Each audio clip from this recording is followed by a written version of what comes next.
All right. Thank you, guys. Today we're going to be talking about personal branding and marketing. And I'm going to dive right into my share screen here. All right.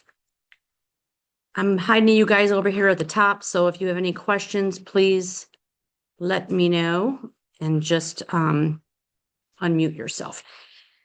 Okay, so I'm going to ask a couple questions first. So who has a brand? Like, do you know what a brand is? And have you been, Andy, would you close that door? Have you been doing all of your marketing like you have a brand? And by the way, having a brand and branding a Facebook post with our Keller Williams logo is not the same thing. So can anyone share on Zoom or here that has already put together a brand, meaning that they're email signature matches their profile like page on Facebook. It matches your business cards. It matches any flyer that you print out for anything. That's all branded the same. I feel like I guess it's not completely all together like that, but I pretty much do use all the same color schemes, and like my business card and my email signature is the same photo, and I use the same design for like where my phone number and everything under it. So I guess yeah, but I've been working on that to make sure that everything's cohesive. It's all like the same color scheme, same like font and stuff when I put my logo. So that sounds like a yes. Yeah. It's not completely together like that. It's like, what do you mean when you said is it the same as what's in your bio? So Or you said on your Facebook, yeah, so your profile picture and all those things kind of all coordinate, at least color scheme wise. Every time you post on social media, it has a similar vibe to it, and I don't mean because you photographed a house. I mean, if you're creating something like this, let's just say, for example, and you're posting something. So like for me, anytime I post a welcome when we get new people and I get their photo, I'm using the same handful of templates and I'm just plugging in a new photo and, changing the name. I have been known not to change the name before accidentally. But in any case, when someone who is following me on social media, they're seeing consistency among a combination of similar branded, layouts, we'll say, or templates, right? And the importance of that is it's just like driving past a billboard again and again and again, right? So it's really your digital billboard. And if you're always trying to make it something different, it doesn't stick in someone's brain. Imagine that Coke changed their design all the time over the decades. Everyone recognizes what a Coke can looks like, right? You recognize what an Apple sign is. We all know when you see the Apple on the back of someone's computer or their phone or whatever. Imagine that they had 25 different shapes of an apple. Would we recognize that as an Apple product? Probably not. So brand is super, super important. And in particular, with your marketing, obviously. Anybody on Zoom have anything to contribute there? So I've seen a few people It that is. have like they make the brand themselves like a logo to go with their own name. And that's what Yeah. I would like to do. But I Mhm. haven't come up with anything yet because I keep typing it in the chat GPT for them to make one for me. And Go in I'm not Canva. getting Canva has a ton of templates and your command is connected now to Canva if you don't already pay for that. okay. So just Yeah. look on there and try to find something. You Okay. can you can plug in logos as a template on Canva, and then you can say real estate, and they'll come up even with little images that are houses or that's where I went. Okay. Good to know. Thank you. Yeah. Out of my way. I'm just having difficulties today with this. Get that out of my way. Guess I'll have to move this little guy up and down. All right. So, a couple of things I'd like for you guys to do. And yes, ND, for everyone else too. This PowerPoint is already uploaded in the drive under branding and marketing folder. So if you want access to this later. The key pillars are brand identity and positioning. It should send a message of what your values are and what your mission is. Making sure that it's sending a clear message. Who am I targeting? What kind of an experience are they going to get by looking at anything that I am putting together for marketing, whether that be a post or a mailing? I would go as far as to say that your cards that you're sending out, maybe you're doing handwritten note cards or whatever, that should still follow the brand, right? If you're doing Thanksgiving cards instead of Christmas cards, again, something on there should still follow your brand. And maybe that's just like your signature area, right? Where it has your name, your photo, and all of that. Like I always use the same, my photograph with my Gina Ferrer productivity coach kind of is a circle logo that I just plop right over top of my photo. So it kind of just surrounds me that way. The reason I do that is because I don't want to take up so much space on a banner, let's just say, with the Keller Williams Legacy logo, my face, and then my logo, and then my content information. It takes up so much space. So I made sure that I made a transparent logo that just pops right over my photograph. So I have one that says Gina Ferrer and productivity coach, and then I have one that says Gina Ferrer realtor. So I use those as transparencies so that way I can just put it right over my photo. But there's a lot of different things that you can do depending on what you're wanting to do for your brand. I know there's two people that said something in the chat and you guys are hid in the chat. So please, if you have something, just go ahead and unmute yourself and tell me what it is. So answer these couple of questions. Everybody together, write it down. This will help you come up with what your brand is going to look like. Who do you serve? Do you serve first-time home buyers, luxury real estate, relocation, investors, friends and family? Who do you serve? You can decide that. And by the way, for those high C personalities, it's not that literal. We serve everyone, right? But in particular, if you're trying to target an audience, who is that? That's going to help you with your lead gen and to be able to capture a certain group of people. What vibe do I want to go for? Am I an educator? Am I high energy? Am I not high energy, but I want to be approachable? And what makes you stand apart or just a little bit different? And I'll say a little bit different because we're all sort of the same, right? In that way. And you don't have to get too crazy to be different, meaning, as we've talked about with color schemes and stuff, nobody wants their brand to be like another brokerage colors or hot pink. We've actually had someone who was Barbie pink. And it just, okay, I'm not sure what you're selling. It set them apart. It does set them apart, but is that what is that so far to the moon over here that you want to do with your brand? So I also put this together for rebranding too. So branding, if you haven't done it, or rebranding of maybe you've been in the business for a little bit and now you're rebranding. So myself, for example, I've been working the past year on rebranding. So everything was just kind of a handful of different kinds of things. Like I used a couple different photos in the past, and I can't say that like the stuff like these PowerPoints from classes beyond 2 years ago all look the same. Now they do, because I'm going in and I'm recreating all of this content and I'm putting it in something that looks similar to this.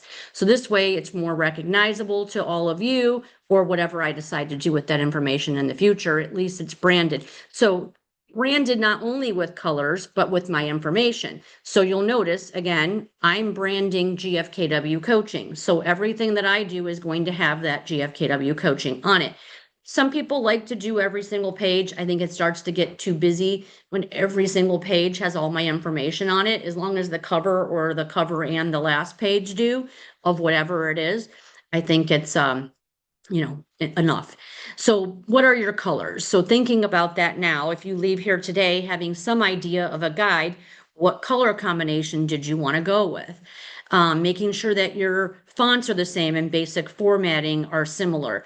That's another thing that I struggle with is depending on where I'm doing my content creation in the past. Now everything is in Canva. 100% I'm doing everything in Canva. Therefore, my sizes, my fonts can be very similar. Don't get crazy. I've had a recent young person tell me that I had my signature in cursive, and he said, no one knows how to read cursive anymore, right? And I was like, for real? Like not even a signature?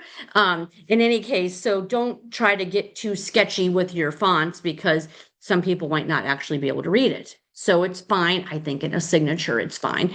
But if you want someone to be able to read your message, make sure that it's clear for everyone to be able to read. showing your identity, who you are, and a strong personality with that, no matter what that looks like for you. Picking 2 or 3 colors is important, not a flipping rainbow of colors. Like we can't have certain colors together that looks like it's a holiday, right? So be careful when you're branding yourself. I feel like we're so fortunate here at KW because our colors are easy basics to work with, which is black, white, gray, and red. And you can just do that little splash of red in there. I think that's, well, that's just my opinion, but those are my colors that I think are easy to go with and it matches our logo. Doesn't have to be that, but any case, same with your fonts, making sure that your headers are clean and bold and send out a message. Making sure you have a professional headshot. Guys, screenshotting your head on a Facebook photo or a picture that you took in a family photo, it's obvious that that's a head that you cropped out of some other photo. You can tell. I have some photos of people because I get everybody's photos. So when you guys get your professional photo, the new people in here, make sure that you email it to me. You're running a business. You're running a business. If somebody was running any kind of a professional business and you saw an ad or a post or something like that of theirs, and they were using what looked like they cropped their head out of a wedding that they went to last summer, it doesn't look quite as professional. It's not that much money to get a professional headshot, $150, something like that. So it doesn't have to be too crazy. You can just do a headshot and then making sure that the background fits into other things. So usually white or like a gray background or something like that will work on a business card. Whereas like outside pictures are nice for posting, they don't really go onto business cards great, just depending on how you have that background look. So just be mindful of those kinds of things and look at what other people are doing. Go on social media, look at how other people market themselves, not just at our brokerage or just even in our state, everywhere. Who has some kind of a vibe that you like, and then you can rip it off. I mean, like nobody's not ripping other people's stuff off that way. You're not going to steal people's verbiage, but the idea can help spark what you're looking to do, as you're creating your brand and that vibe for yourself there too. Here it does say on every page. I don't know. I don't know why I put that there. I feel like I don't particularly care for it to be on every page. This is talking about your logo again. So creating a logo, easy enough to go right on Canva and type in logo, in particular for real estate. There's all kinds of cool things that look like a little house and your name's in the center, or there's a million different choices. And then you can edit it too. So that's what I love about Canva is that I can choose a template and then I can move it around and play with it. It doesn't have to be what it is. It can be stretched or, you can do a lot of different things with it. You can change the colors from the template. Again, make sure that you do a transparent one also, because otherwise, I like the transparencies because then you can put it on anything and see through to the background. So I have like a white one, a black one, and then a transparent one that I can overlay depending on what I'm doing with my marketing material, whatever that is. Your website should also be designed in a way, set 5 chats. Are you guys hearing me when I say don't talk in the chat? Because it only pops up in the corner here. So I know people think I'm ignoring them when they say stuff in the chat, but when I'm on a share screen, it's hard for me to see the chat. So just interrupt me because I would interrupt you. Interruption. So, yes, thank you. Sorry. So to promote ourselves towards our audience of whoever we're trying to promote ourselves to, I'm still learning on Canva how to promote myself that way. Either it's just a still picture, but I want to try to encapsulate more of a movie or a commercial effect, within that 15-second time frame. And Yeah. I need to know how to do that kind of visualization for my audience. So is this the right area to talk about this? So yeah, I guess just tell me more. Are you talking about a 15-second video, reel? Like what? Tell me more. Basically, yeah. I think I'm going to try to do the real sections of my promotion on media, whether it's 15 seconds or a 30-second commercial, I guess. And with with throwing in logos like, I don't know how to really call it, but it's like an animated effect that you can go Yeah. to Canva and like, have it come in from the sidebar of, this logo. So with doing that, is Canva like the only place to do that at? And or It's not. There's like CapCut. I know a lot of people use CapCut for video. I like Canva for that just because I know how to use it. So that's it's what not I'm saying. I necessarily don't the know how to use yeah. it, I guess. How do we use it to do that? So you can search for a video short template and then pick the template that you like the look of it. So therefore matching your brand, right? Yes. And then when you pull that up, and this would be more like in a Canva training, and I could show you, but once you have that template towards the bottom of the page will be each of the slides, right? And you could hit Right. play and it'll run through the whole cycle. All of those little individual slides that are in that template could be moved around, replaced, deleted, or duplicated. So if you're looking to have like I did a year end post that I used a Canva, and again it was like a 15, it might not even have been 15 seconds, it could have been 8 seconds, I can't remember, but let's just say it was 15 seconds. I chose a template that I liked and it said like Happy New Year and what the different agents did this past year and what our numbers were. And so I just clicked on each of the slides at the bottom and then I customized them with my information, what I was trying to say, like, great job, PC agents, and they sold blank number of houses, how many million or whatever. And then I had music to it that I selected from the template.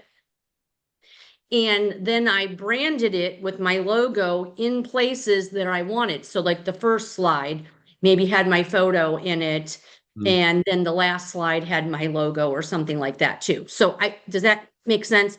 So So it's, if you're, it's fairly easy. Just go to like the video section of Canva that's and right. share clips, and then just basically Yeah. do like the delete image and then replace image type of thing. 100%. Yes. So Then you're it's deleting their just image, you're putting your image over top of it, and you can shorten it too. So, like, those templates are relatively long for a reason because you're picking and choosing what slides you want to use. And then each slide will have three little dots, and those dots will say delete this slide or duplicate. So I use duplicate a lot. If I want the whole thing to look the same, whether that be a PowerPoint like I'm using right here or a video, I might not want 5 different styles, slides as the video's going by.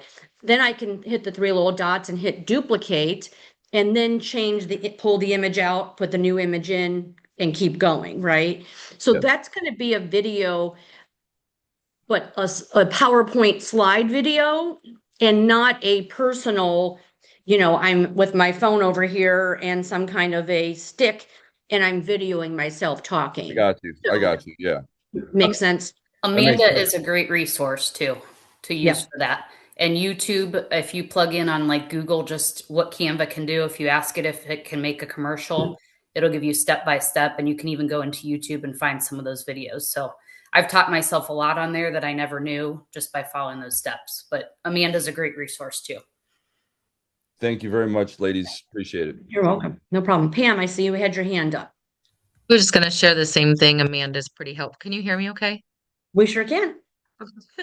And then also, so Canva is great. And I just, while we're sitting here, you can type in real estate video and it will give you like a slideshow kind of video. And then it'll also, so exactly what Gina was saying, it's very easy to then manipulate once you get there. Just type it Yeah. as when you go to create a new design, just type in real estate video. And it popped up 2 different video templates for me. One was just a video, and then one was like a slideshow video. So it is pretty easy to use as well. That's Canva Thank you. also has like a really good school too. Like they have a lot of teaching videos and like classes and stuff that you can take within Canva also to learn how to do different things that are super helpful. That's awesome. Like you're saying within your account, there's places you can go Yes. to. Yeah, Oh, I can't remember exactly how to get there, but within like the main menu, it says something like school or learn or something like that, and you can find videos and step by steps how to do things like everything you could think of. That's awesome. Because my problem with it is make sure that you have a correct transition between the slides. I tend to somewhere along the process, I get so caught up in all of the details, like the fonts and stuff, and then it ends up taking way longer than I thought it was going to take. And then I end up failing on the transition. So do keep in mind from one slide to the next, when it's going to be a video, you want it to flow nicely. And somewhere in there, there's a transition selection to make how you want each slide to transition into the next. So kind of like Eli was saying, maybe it's coming off the top here and they're kind of all just shooting into each other, or it's just a nice smooth flow. So when you've got multiple slides, sometimes there's like just a 2-second hesitation. I'm just picking my own stuff apart. Also make sure that your music flows from start to end, and it ends at a place that it doesn't sound like the music got cut off, which I struggle with sometimes too. And so thank you for mentioning that, because I could probably use some tips from a class on how to work the music better and the transitions. But I'll be honest with you, when we get caught up in those details, we end up spending twice as much time. And I promise you, for the amount of people that are going to push play and look at it, which could be hundreds, they're not necessarily critiquing and noticing that your music cut off at the end in a weird kind of a way that it didn't transition. So don't get too caught up. But let me also recommend this. When I'm in the content creation mode, I'm not just going to create the one thing. I'm going to do multiple things, and maybe even with that same slide, and then save it. You can save slide 1 to 10 and then save slide 11 to 20 in 2 different downloads. So I tend to, if I'm already doing it, I may as well do multiple things, because I'm working in here anyway. And that way now I can split that off, and then they brand the same, if that makes sense. So then that one video could be 2, 3, or whatever, and then just save it accordingly. And then the next time you schedule that post, it's going to feel like a continuation of the first video. And Eli, I think that's what you're saying. When you say commercial or a series, I would stick with that same template all the way through. Yes, ma'am. Thank you very much for clarifying. Yeah. You can also set it if you use like TikTok or CapCut, whenever you pick your song or whatever the noise is, you can set it to like auto pretty much clip your video together so that the sound makes sense for each point of the video. If that Okay. makes sense. I hear you, but I want to see that too, because that's one of my issues was with the music. It's like Yeah. sync, right? Yeah. So that it syncs each part of your video. Like, let's say a beat drops or something. I don't Yeah. And here's what happens. The template flows that way from the beginning. It's when I start messing with the template that I screw it up. You see what I mean? When I start duplicating slides or removing slides, then the music is off. Yeah, I do that. If you use the whole thing as the template is created, then you won't have those problems. My problem is when I start playing around too much, my transitions from one thing to the next isn't always seamless. So I've been told by one of my interns. Like I span from like a room and then I go to the next room, but it's a different slide or something. Correct. I don't know how to make it so it's not like stop, go. Like You know, choppy. and it's so annoying to me, but at that point I was just like, oh, whatever, and just posted the video. You know? Correct. You Which might not definitely. be better as I go. Yes, for sure. But I think we also can fall into to bad habits. So that's why maybe learning more about it. So Yeah. that would be great. All right. Awesome. The last thing on website is your website should look like everything else. And your website should be on every piece of marketing material to drive traffic to your website. I'll be honest though, our social media is our website. Let's face it. What did Jake say in training last week? He said that his CRM is his social media. He's like, guys, you can be using spreadsheets, and no offense to Command because it does lots of great things for us, but he's like, I use my social media as my CRM. All my people are in there and I'm remembering to engage with them, and everything I'm doing is all right in my social media. And it makes sense because that is a giant CRM, right? All right. Rewriting the tone or creating your tone. for your brand or rebrand is super, super important. So an overview of the local market is an example, or understanding inventory levels, explaining that we're in a seller's market, looking like the expert. Educational things. People like to listen then. And it doesn't have to just be educational about real estate. It could be different things that you want to get out to the community. I always love to say, like, educational things like come to my website or come to my group on Facebook or whatever, and use it as a resource for information about, let's just say, for example, vendors. If you want to be able to find yard cleanup people or window cleaners or power washers, this is the time of the year to be the resource for that information. That still has to do with a house, and that still has to do with real estate, even though it's not as direct as the market is hot right now, right? Community things, the community events, community businesses that are opening. That's all informational, and I want someone to come to my page or my group to find that information. And then they also see that you're a real estate agent. So that's how you drive traffic to whether it be your website or your social media page as well. Knowing the market isn't optional as a real estate agent. So also we don't need to know the market in all of Northeast Ohio. You just need to know, where's my bubble?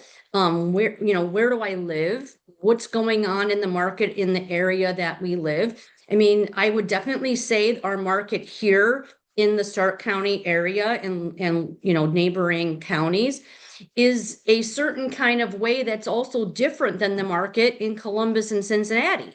And we're in the same state. So at least know this market that you're in for your bubble, because then you're going to be able to get that message across as an expert. So even as a newer person, everybody that you talk to is going to say, so how's the market? Like, it's just it's like saying, how are you, to an agent?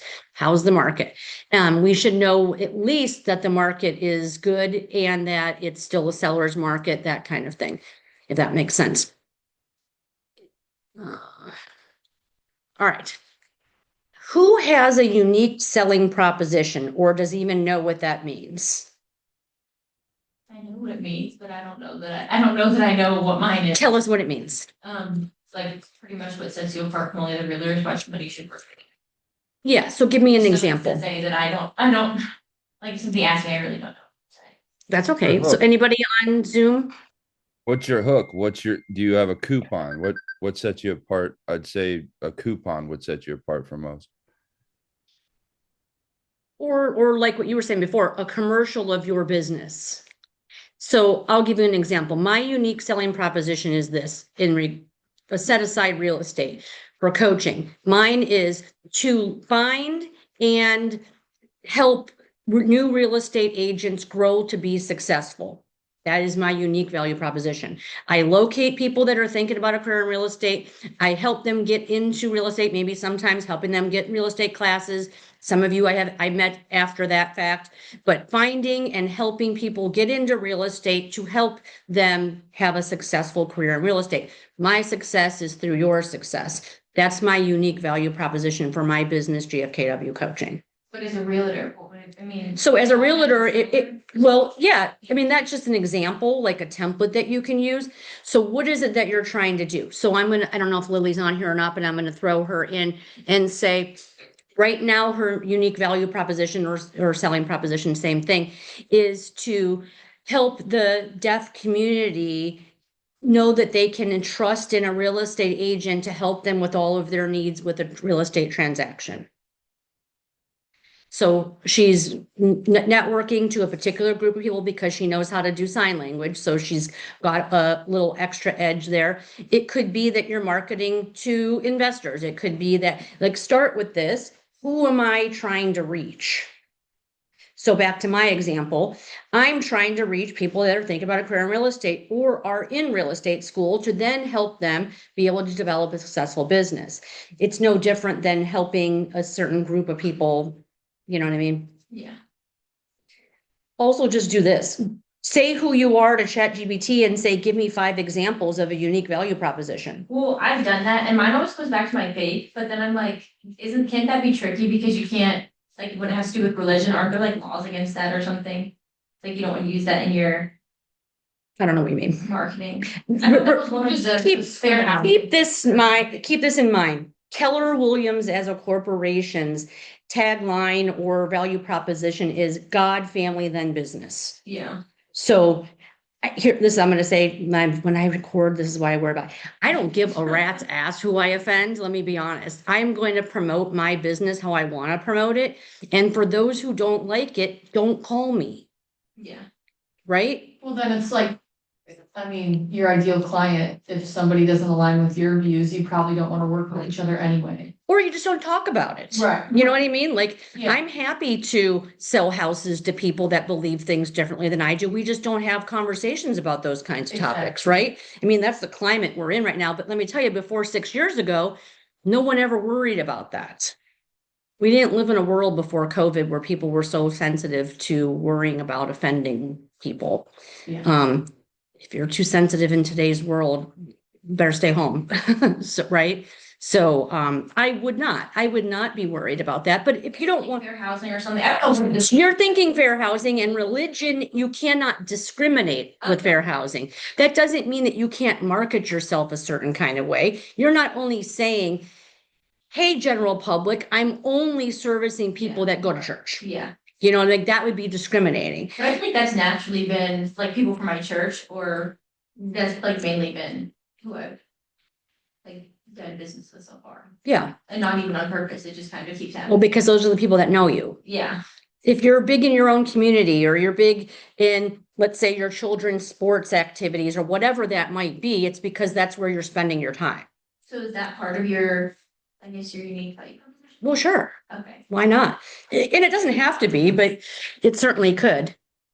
And that comes to your market niche too. So like, where do I know and where do I want to focus my attention at, right? So you'll notice like neighborhoods even. There are some agents that totally monopolize a neighborhood. You know how you know? Because when you're driving around, that's who's for sale signs you see there. That means they've been farming those neighborhoods for decades, and therefore they tend to get a lot of the business in a neighborhood. So that's okay. Maybe that's somebody's, that's where they live. Like I can think of 3 different agents that work Glenmore heavily, and it's because they live there. It doesn't mean that they're the only agent there. It just means they get a lot of business there. So they market in the, handouts or newsletters or whatever.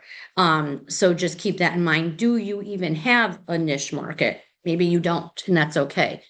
Just that's something to think about too. What's my core value and mission statement? So this is an exercise that we do. So we do have a class where we talk about these couple things. What is my why? Why did I get into real estate? Why do I do this? For some people, their why is to try to quit their other job. I hear that one a lot, Sometimes your why is, well, I've got kids I got to put through college, and so I have to work and I'm trying to make money to do that. Or my why is just that it's not always money related too, right? So like I just said, my big why is very similar to my value proposition, which is to find and help new agents grow to be successful agents. That is my big why, because then we'll add through them or through you, I have a successful business. So there it is too. It helps you be able to come up with your mission statement if you know what your core values are. And we do have an exercise that we do with that. I can't remember which folder it would be in, but we recently did it in the past couple months where there's some of you will recognize when I say it's just a piece of paper that has a bunch of words on it. And the first step of the exercise is to circle 10 things that are words that you feel like describe you. Then the second round, you go in and cross out half of them, and then so on to come up with, what are my main 3 core values and then my one main. And we did that exercise, I think, when we were coming up with our word of the year and thinking about what that might be as my focus. And focus sometimes is your word. And then that will help you develop your mission statement. Your mission statement would be something that you would put on your marketing as well. So like the back of your business card is a great place to put a mission statement. On your header for your signature block for your email, or a header on a flyer. And what would be a flyer? something I take to open house with me. Maybe I have a page that's, the first page of my buyer and seller marketing packet that I'm giving out when I meet the buyer for the first time and I go on a listing appointment. My mission statement might be on there too. Tagline, something similar, right? Does anyone have a mission statement that they'd like to share? On Zoom or here? It's okay if you don't. We'll work on that again here in the future. Turning your marketing into a client experience. So it's not just I'm handing out a buyer and seller guide. I want it to be an experience. I want them to get the feeling of who I am and what I'm trying to do. One of the things that's a good idea to, put in there is testimonials of past clients. You'll eventually get past clients. And so why not add a page towards the end of that packet that has even just one client testimonial or 5 client testimonials? And I'll also tell you guys, don't try to constantly recreate the wheel for all different things. Anything that you create here that you print could also be a post. So a lot of the things I do is a post and a printed material at the same time. Like a flyer that I'm making, if I was to do an open house, I would use that same flyer on social media and I would print that same flyer to take to the open house. You don't need 2 different. It's the same. You're doing it all in one, whether it's Canva or something else. You don't have to have different things. Actually, you're working against yourself if you have them look different. They should be familiar. People like connecting and they like familiarity. That's why some people go on vacation to the same damn place every year. It's because it's familiar. It's not because they're afraid of traveling someplace else. It's because they like familiarity. It makes them feel connected. So you want it to be an experience. If you're inviting people to an open house, the beginning of that experience might have been the social media post that they saw that you created. And then the second layer of that is when they walk in the house and then you give them the printed flyer and they don't know that it's exactly the same, but somewhere in their mind, there's something familiar about it. And that starts to connect them to you. Does that make sense? Questions about any of that? Your process. Instead of instead of saying things like, here's exactly how to use this guide to finish this thing, we want to try to be very careful of the words that we're using that draws attention to you. I want to simplify this and I want to convey what message, right? Not just Gina is a local expert. That's just generic. We want them to feel like we're doing things for them, that we're creating a long-term relationship. So when I meet with somebody who's going to be doing business with me, that's not just a one and done. I'll give you an example. Certain car dealerships where I go, my car has technical issues, which drives me crazy, but it's somebody in that company said, if this vehicle is going to have technical issues, how do we remedy the problem? We have a really good service department. So like every time something goes wrong with my car, they bring me a user car that's, like not a rental, but they bring me one of their cars. They drive it here to my office or to my house. I sign something. They then take my car and service it. And whether I'm at work or at home, I don't even ever have to go to the dealership. And so as much as I hate the technical things that go wrong with my car, it makes me live with it for right now, because I've only had my car for 8 months, that I get good service. So the service and I also have the same person. So the service guy, which I can never remember his name, but I know he's the same one because he always acts like he knows me, is the same person. He has the record. He knows who I am. He knows what my vehicle is. He's like, hey, I missed your call yesterday. And I'm like, you did? I didn't even know. But he saw that when I called in to the dealership that my number must have come up and I hung up and then he called me back. So that's, again, great level service. So I kind of like them because of that. And it makes me deal with the stupid stuff with my car. Like my key fobs constantly have the batteries dying. It's driving me crazy. It is in July. I bought it July 4th, actually. And just dumb little quirky things, but nonetheless, they will come and bring me a car that's equivalent to my car, sometimes nicer, and swap it out. So what I understand from them, and my point is they are looking to have a long-term relationship with me. And so similarly, what kind of message are we sending that we want our clients to know that you're going to provide service within your lane, guys? Don't get crazy. Service doesn't mean I'm going to do things outside of my job. So that doesn't give you extra brownie points. That just gets yourself in a spot to get in trouble. So when I say service, I don't mean stop and get bread on the way over, which believe me, when I say, we've had an agent before where someone said, would you stop and get me a loaf of bread on your way over? So don't be crazy. You're not inspectors, you're not lenders, you're not title companies, you're not expected to do those kinds of things. You're just expected to stay in your lane as a real estate agent and provide them the best service possible, right? A buyer and seller journey would be, again, that experience with you. Making your pages for your packets just very clear and to the point of what you're going to be very clear on what you're going to do for them. It's not about you. So like, I don't know, 25 years ago, I suppose, if I was putting together a marketing packet for myself, and anytime when I was newer, which has been a while ago now, everybody in real estate only talked about the accolades they had. I sold this many houses. I have this many designations. It's so funny. Agents used to have 50 designations after their name. CRM, CBB, AR something. I mean, like, you were like, what in the world is this paragraph? Who cares? It's designations. That's fine and all if you have them, but the client just wants to know, what are you going to do for me? And so like my packets don't say I've sold this many hundred houses or I'm in the $1 million club or whatever. Like, no one really cares about that as much as what they care about is, what are you going to do for me? Ever go to any kind of business and the person just rambling on about their self and how they're so great? And I'm really just thinking, I don't care if you're great. I just want to know that you're going to give me time and that you're going to be able to do for me what I need. And so that's the message that you have to be real clear on. How am I going to service my client?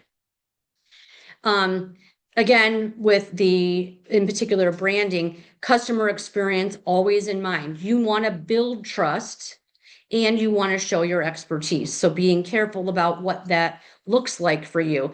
Clear communication, that you're a good, strong negotiator are some examples. So like even this, I think this whole paragraph here with why my clients choose me is a great thing to incorporate into your marketing, because I am great with communication. That doesn't mean I answer my phone at 11 o'clock at night. It just means I'm a good communicator.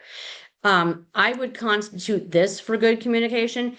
Even if I don't have the answer to the question, I will still let my client know that I am still waiting for the answer. That's good communication. Don't be like, well, I didn't get the answer, so I'm not going to respond yet. They think it's you then. So even no news is better than nothing. So it's, hey, so-and-so, I'm so sorry, I'm still waiting for the listing agent to get back to me on the answer to that question. That's still information that makes them at ease that you're doing your job. That you're a strong negotiator. I'm able to negotiate on your behalf. Now, don't get too crazy trying to point out to buyers that you're going to be able to, don't lie. Don't say you're going to be able to get them a good deal in this hot sellers market, because that's a tough one right now still. I'm very strategic with my pricing. I'll give you an example. I was at a listing appointment recently and we were about $75,000 off on price. And what I said to him was, well, let me tell you what happened with the last 8 of my listings. We priced it not under market value, but less. I'll give you an example. Recently, last summer, a listing of mine, I said, you were with me, I said that they should be at $679.9, I think is what we had said. Am I right? Do you remember that? Maybe $699. Yeah. And so we'll just say it was like $659, something like that. And they wanted to be closer to 700. And I said, oh, $699 is not going to cut it, and here's why. So they did what I said, and we got 62,000 over asking price, which got them like 710. So they got 10,000 over what they wanted for it because they didn't underprice it. They priced it how I said, which created a mob of showings and multiple offers. And so now I get to use that example. And so when the guy said he wanted to be $75,000 higher than me, and I said, well, isn't the end price what's most important? Like what you leave with? Or is it the road to getting there? Because just like in your example yesterday, had your sellers listened to you from the beginning, we wouldn't be 8 months later and still on the market.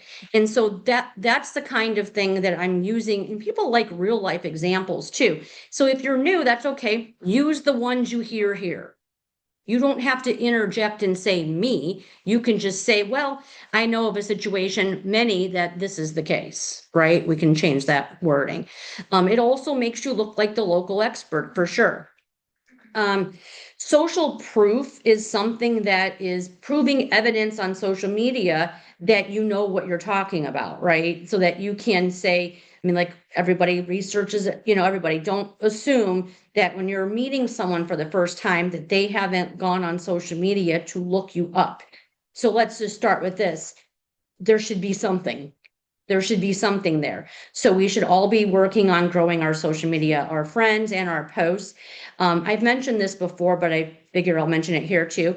If you create a social media group, you've got to be 8 posts deep before you start inviting people. No one's joining a group that has no posts. It looks like a scam. Even if they know who you are, it still looks like someone hijacked your page and it's a scam. You've got to create 8 posts before, because like you can scroll a couple times and then be okay, they'll never get to the bottom of it. They'd scroll twice and see a handful of posts. Making sure that your marketing has a call to action. Do not skip this. It's contact me because blank. Like Elijah said before, sorry, there's an Eli and then there's Elijah, so I'm not reading it correctly. What's the hook? What's the hook? And so again, that's the call to action. If you're going to, we do a class called MOFERS. Does anyone know what a MOFER stands for? Anybody on Zoom? Make offer to. You're on the right track. Oh wait, make offer for immediate response. Yes, make That's offer like for, for immediate response. So that is, I will do this, then you have to do that. So like, come to my website and find information about more properties. Here's a QR code to take you to my information page, and then I will send you a market analysis of the area or something like that. So make offer for immediate response, which is a call to action as well. All right. Making sure again that your social media platforms all tie together. So you want your Instagram and your Facebook to be connected if they're not. So that means every time I post on Facebook, it automatically goes on Instagram and vice versa. I like to start with Facebook and then let it just go to Instagram. So because I don't have to do the same thing over there.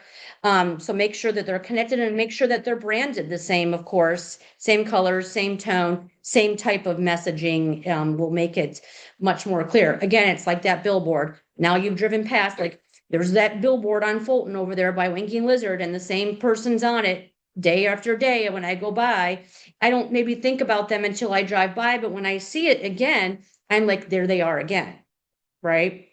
So that's why that's important.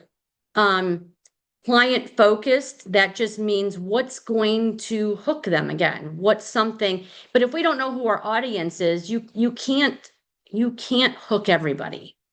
You're looking for whoever it is you want to work with.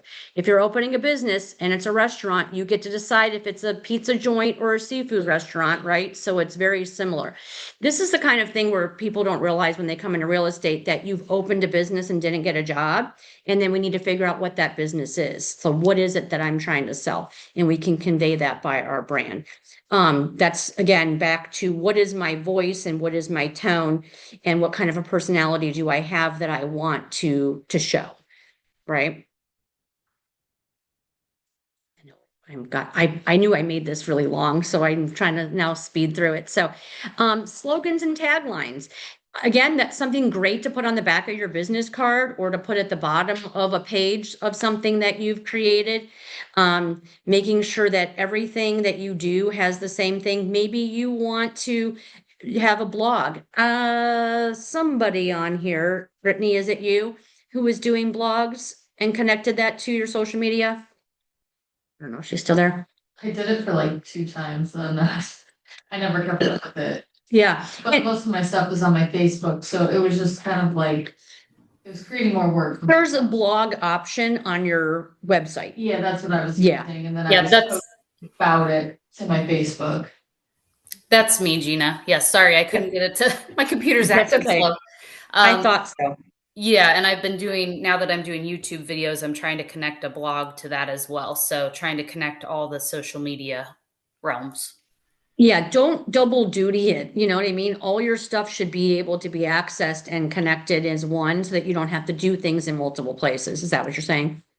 Yes, but also to get them the traffic to all those places as well. So Right. yes, both of those. Very good. We want to make sure that our customers know that we're here to help them, that they become our clients. And as I mentioned, because I tend to get ahead of myself, client testimonials is a great way. What are people saying? And it doesn't have to be a paragraph.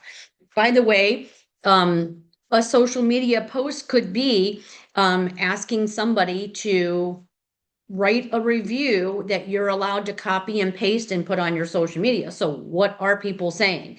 So I would possibly put something like that in my closing packet.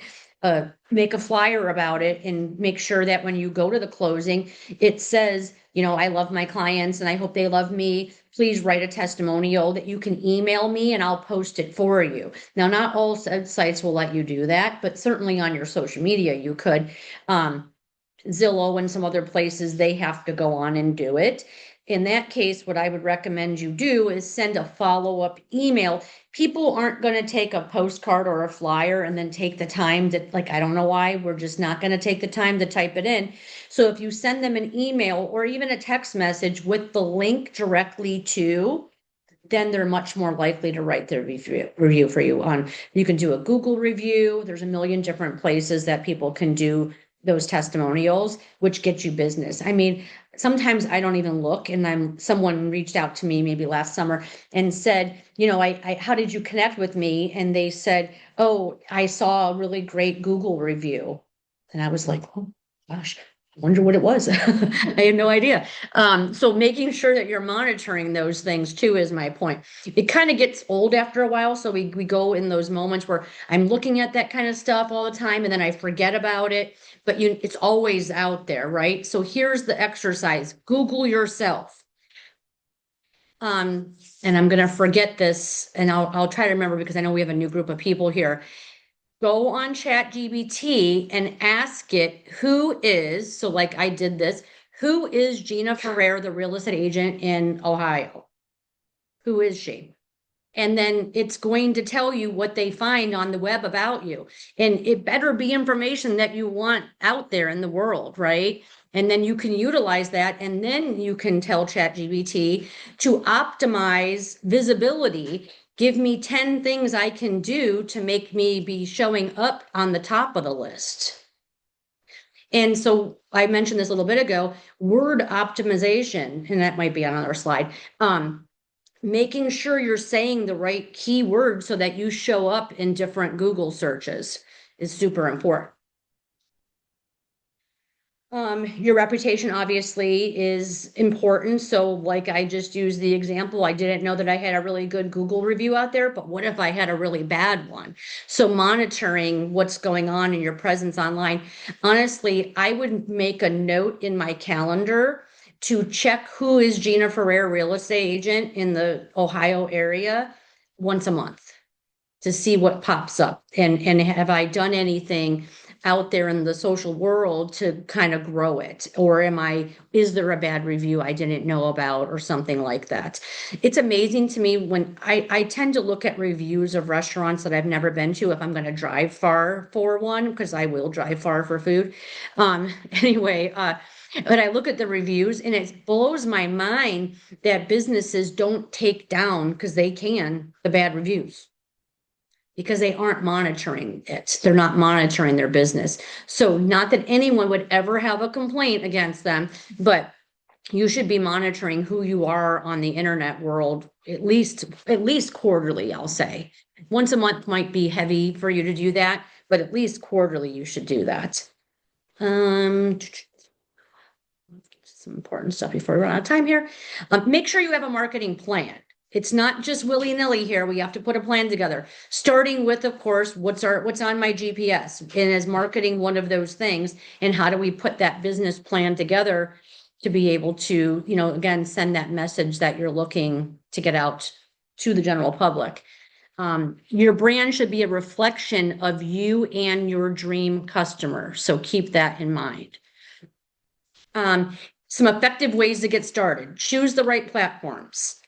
Create and use high quality content. Engage with your audience. So making sure that something that you're posting could create, and you guys have seen it, when someone shows 4 pictures of houses and then they say, which one is your style, or something like that. That's just one example that people are putting out there to get someone to respond. So like, here's a good example. For some reason, personal things are always the ones that get the most views. Some of you have heard me say this before, but like, I have a big property with a pond, and when it snowed for the first time this past year before the holidays, there's a church that's right behind my house that plays Christmas music every hour. Actually, it dings every hour and plays music every hour, but at Christmas times, it's Christmas music.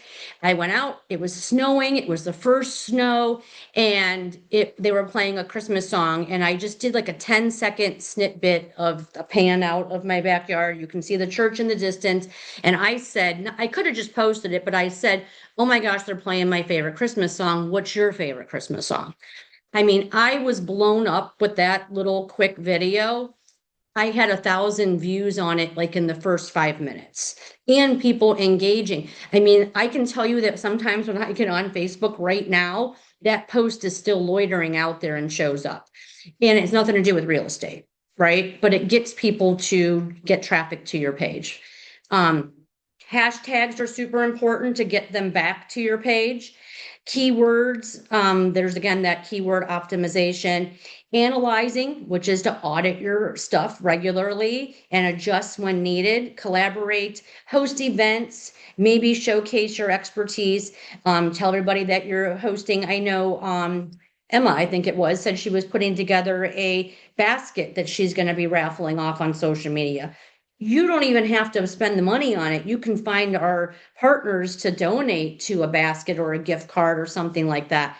One of the things that I know Ken did last year, not this past Valentine's Day, it was an idea I heard at something, and it was this: make a reservation at the hottest restaurant in town and auction it off on your site. You're not paying for their dinner. You're just auctioning off your reservation that you made on Valentine's Day at an exclusive restaurant that, you know, if you're like me, I'm waiting until the day of, even like New Year's Eve. I'm always like, I don't know what I want to do. And then it comes New Year's Eve and I'm like, damn it, now we're doing nothing because I can't get in anywhere. And I should have thought about it. Supposing someone was on Facebook auctioning off a reservation, I'd give them my name, number, and email address to be put in the loop to be able to get that reservation. So there's all kinds of cool things that you can be doing on social media to gain followers and to build your database, because if they have to register and you can put the link to it would go to a Google Doc, which then dumps into your command, because you can do that. And you would need their name, number, and phone number and email address. They don't get entered into the drawing unless you have all three. Even add, and then you like my business page, or you become my friend on Facebook or something like that too.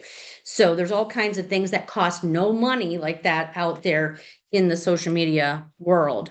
We're going to run out of time here, but here's just the sites that you can get most people to follow you. The top, I guess, social media sites are Facebook, LinkedIn, Instagram, and TikTok. LinkedIn is more business to business networking, but still not a bad idea. Facebook is what they say is where the people that are buying houses of an age group are on. So that's probably your number one. What else? There's just a few more things and some examples of high quality content that you can come up with. And again, like I said, This is all in the Google Drive for you guys to be able to pull this up. And look, we made it there and we're only 2 minutes over. So again, with the brand, I just popped my little GFKW coaching right in there to end it with that to kind of show you an example. And all this was done on Canva. So my next PowerPoint, I will use this exact template and make a copy of it and then just pull the information out and put the new information in so I don't have to keep recreating fonts and stuff like that too.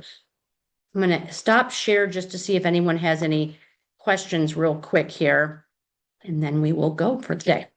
Anything? Anybody here or anybody on Zoom? I looked up, you said look yourself up and see what comes. Yeah.